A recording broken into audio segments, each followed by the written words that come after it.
Assalamualaikum warahmatullahi wabarakatuh. Perkenalkan, nama saya Maftu Haidar dari Prodi PPTO semester 4. Di sini saya akan membagikan sebuah video tentang tata cara mengecek sensor-sensor pada mobil Avanza. Yang pertama adalah sensor IAT, kemudian ada TPS, ada MAP, WTS dan CKP. Di sini saya akan menjelaskan tentang tata cara mengecek sensor-sensor tersebut. Yang pertama adalah ada IAT, ini, kemudian ada WTS, kemudian ada CKP, kemudian ada MAP. Ini MAP. Langsung saja kita ke pengukurannya langsung. Sekarang saya akan menunjukkan beberapa sensor di sini dan alat apa saja yang akan kita gunakan. Ya, di sini ada sensor-sensor yang akan kita ukur, ada sensor MAP, ada sensor CKP, ada sensor ITE, ada sensor WTS, dan yang terakhir ada sensor MAP. MAP itu masih ada di stand ya. Nanti kita ke sana. Kemudian ada multitaster, kemudian ada kabel jepit. Langsung saja kita ke pengukuran sensor IAT. Ini sensor IAT. Oke, langsung saja saya akan melakukan pengukuran pada sensor IAT pada mobil Avanza atau Xenia. Ini namanya adalah sensor IAT. Kemudian di sini saya membawa buku manual book tentang sensor-sensor. Di sini tertulis bila kondisi suhu di sekitar sensor IAT tersebut adalah 20 derajat Celcius, maka kondisi spesifikasi sensor tersebut itu ukurannya antara 2,21 sampai 2,69 kilo ohm. Kemudian yang di bawah ini ada kondisi suhu pada 80 derajat Celcius, maka kondisi spesifikasi sensor tersebut yaitu ukurannya antara 0,29 sampai 0,354 kilo ohm. Di sini tertulis demikian. Kemudian saya akan mengukur, di sini guys, suhu di ruangan ini itu mencapai 26 derajat atau 25 derajat Celcius. Maka kondisi spesifikasi sensor IAT tersebut harus mencapai angka 2,21 kilo ohm sampai 2,69 kilo ohm. Langsung saja kita ke pengukuran. Pertama kita nyalakan avometer dulu ke ohm, kemudian kita setting ke kilo ohm. Ya, ini kan masih mili ohm. Kita setting ke kilo ohm. Nah, ini sudah kilo ohm. Kemudian kita ukur tegangan dari sensor IAT tersebut.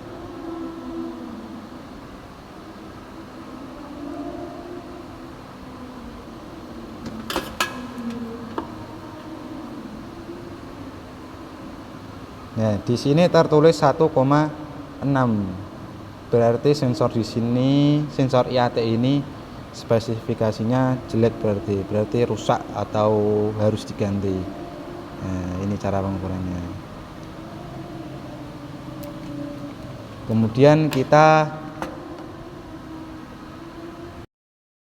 selanjutnya kita akan mengukur sensor MAP. MAP itu adalah manifold absolute pressure. Ini adalah sensor MAP. Nanti kita cabut konektornya. Pertama kita siapkan avometer dulu ke volt. Nah, ini ya volt ya. Di sini ada buku manual menunjukkan jika kondisi switch ignition on, maka kondisi spesifikasi atau standarnya itu nilainya 4,5 sampai 5,5 volt. Nah, cara pengukuran di sini terpampang dengan jelas. Karena angka 3 ini volt, kemudian angka 1 itu negatif. Langsung saja kita ukur. Kita lepaskan dulu konektornya ya. Nah, ini sudah lepas ya. Kemudian kita ukur menggunakan avometer. Yang nomor 3 di sebelah kanan, yang nomor 1 di sebelah kiri. Yang kiri kita dapatkan yang min, kemudian yang plus kita dapatkan yang angka nomor 3. Kemudian kita angkat dulu, kemudian kita ukur.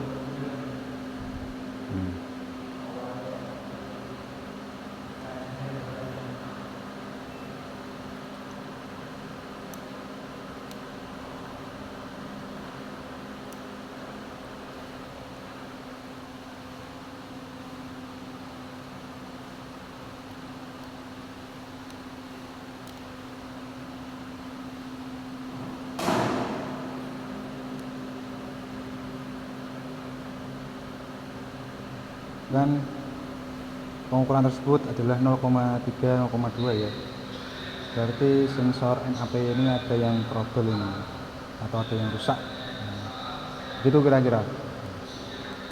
Kita pasangkan lagi konektornya.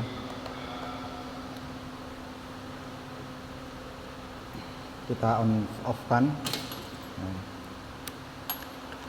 Oke, selanjutnya kita ke sensor selanjutnya. Oke, selanjutnya kita ke sensor TPS. TPS itu adalah Total Position Sensor. Nah, di sini ada sensor TPS. Nah, ini adalah sensor TPS ya. Nah, kemudian di sini saya menggunakan alat avometer.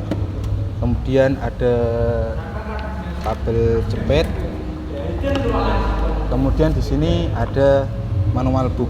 Nah, di sini sensor TPS manual book ini menunjukkan kondisi 25 derajat Celcius, itu kondisi spesifikasinya itu 2,5 sampai 5,0 kilo ohm. Kemudian saat kondisi tertutup penuh itu kondisi spesifikasinya 0,3 sampai 5,8 kilo ohm. Kemudian kondisi valve terbuka penuh itu kondisi spesifikasinya 1,98 sampai 9,16 kilo ohm. Oke, langsung aja kita ukur sensor TPS-nya.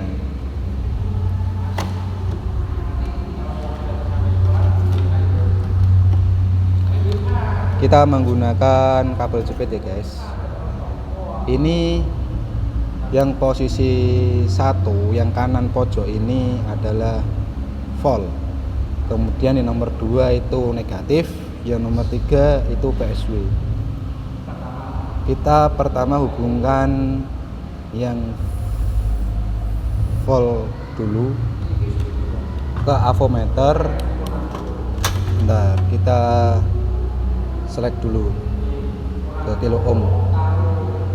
Nah, kemudian yang nomor 1 yang bagian kanan itu dapat yang avometer bagian yang positif. Nah, kemudian yang total posisi yang bagian nomor 2 yang negatif kita kaitkan ke avometer yang negatif. Nah,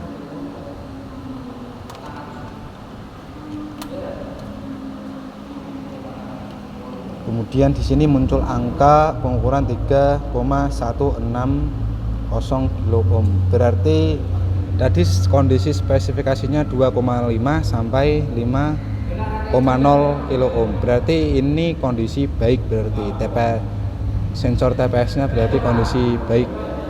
Nah, kemudian kita ukur ke valve yang tertutup penuh sama terbuka penuh. Tinggal kita pindahkan yang tester nomor 1 ke nomor 3. Nah, ini yang bagian kondisi tertutup valvenya. Kalau yang tertutup itu kondisi spesifikasinya 0,3 sampai 5,8. Di sini menunjukkan 0,3. Berarti TPS-nya ini menunjukkan baik saat tertutup. Kemudian saat dibuka, dibuka itu menunjukkan pengukuran 2,511 kilo ohm. Nah, berarti kondisinya bagus. Karena kondisi spesifikasi valve saat terbuka itu 1,98 sampai 9,16 kilo ohm. Nah, ini ya, ini saat terbuka 2,5. Berarti sensor TPS ini masih bagus. Kemudian kita lanjut ke sensor berikutnya. Oke, langsung saja kita ke sensor berikutnya. Ini adalah sensor WTS atau water temperature sensor. Kemudian saya menggunakan alat yang bernama termometer. Kemudian ada AVO. Kemudian ada manual book. Nah, di sini manual booknya. Di sini kondisi spesifikasi. Kondisi saat sensor WTS itu 20 derajat, maka kondisi spesifikasinya itu 2,29 sampai 2,60 kilo ohm. Kemudian saat kondisi WTS-nya 80 derajat Celcius, maka kondisi spesifikasinya itu 0,302 sampai 0,327 kilo ohm. Langsung aja kita ukur sensor tersebut. Pertama, di sini ruangan di sini itu suhunya kisaran 20 sampai 25 derajat Celcius ya. Langsung aja kita ukur. Kita aktifkan dulu avometernya. Kita gunakan kilo ohm. Di sini yang bagian main itu bagian nomor 1 di sini. Yang bagian kanan ini soalnya segitiga ya. Yang bagian kanan, yang bagian plus itu bagian kiri.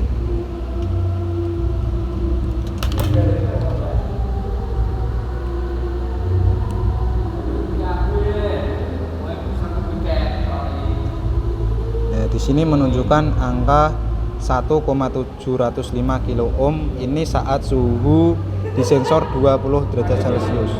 Berarti sensor WTS tersebut di sini, WTS ini, sensor ini berarti dalam kondisi yang tidak baik berarti. Ini nilainya 1,6. Nah, ini saat kondisi suhunya 20 derajat Celcius, 1,6 ya. Padahal saat kondisi 20 derajat Celcius itu harusnya kondisi spesifikasinya itu 2,29 sampai 2,60 kilo ohm. Tapi di sini menunjukkan pengukuran tersebut adalah 1,6 kilo ohm. Berarti sensor WTS ini adalah sudah rusak atau harus diganti. Kemudian saat kita celupkan ke air mendidih, ini air mendidihnya menunjukkan, kita tunggu dulu.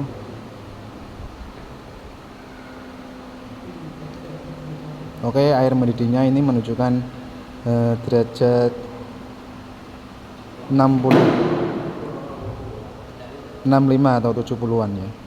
70 derajat Celcius. Kita celupkan dulu.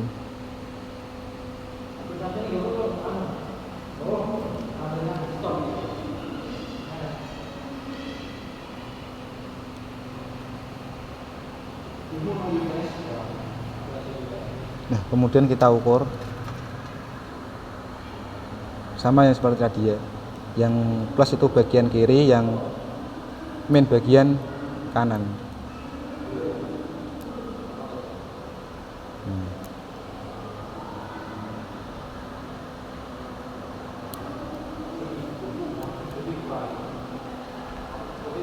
Nah, ini menunjukkan angka 0,8, 0,9. 0,8 ya. Oh, ini sudah 1 malah. Nah, kira-kira begitulah pengukuran sensor WTS tersebut. Oke, selanjutnya kita pengukuran ke sensor yang lainnya. Oke, selanjutnya kita ke sensor CKP ya. Ini adalah sensor CKP. Ini saya sudah lepas dari mobil atau stand Avanza. Kemudian di sini saya menggunakan manual book. Nah, di sini menunjukkan bila kondisi sensor CKP itu dingin, itu kondisi spesifikasinya atau standarnya itu 1630 sampai 2740 kilo ohm. Nah, kemudian saat kondisi CKP-nya panas, itu kondisi spesifikasinya atau standarnya itu 2065 sampai 3225 kilo ohm. Nah, terus di sini ada petunjuk dalam tabel di atas. Tabel ini istilah cold dan hot mengacu pada temperatur dari koil. Nah, Kemudian cold itu berarti sekitar -10 sampai 50 derajat Celcius. Bila Fahrenheit itu 14 sampai 122. Kemudian kalau hot atau panas berarti sekitar 50 derajat Celcius sampai 100 derajat Celcius. Bila Fahrenheit itu 122 sampai 212 Fahrenheit. Kemudian kita ukur sensor tersebut. Di sini kondisi sensor saat ini adalah dingin. Ya sekitar 20 derajat lah kira-kira begitu. Kemudian kita aktifkan dulu avometernya, kita setting ke kilo ohm. Nah, kemudian kita ukur sensor tersebut.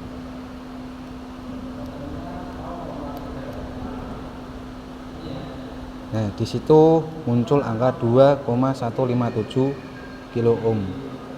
Ini saat posisi dingin ya CKP-nya, sensornya ini. Nah, kesimpulannya sensor CKP ini masih bagus ya. Soalnya di kondisi CKP-nya saat dingin atau suhunya itu sekitar 20 derajat Celcius. Di sini menunjukkan pengukurannya itu 2,157 kilo ohm. Nah, di sini standarnya itu 1630 sampai 2740 kilo ohm. Di sini di avometer itu menunjukkan angka 2156 kilo ohm. Berarti CKP-nya ini masih bagus ya. Nah, sekian itu background dari saya. Nah, sekian itu adalah video tutorial dari saya tentang tata cara mengecek sensor-sensor IAT, MPS, MAP, WTS, dan CKP. Semoga bermanfaat bagi yang menonton. Bila ada kesalahan atau yang kurang berkenan, mohon dikomen atau dikoreksi ya. Terima kasih. Assalamualaikum warahmatullahi wabarakatuh.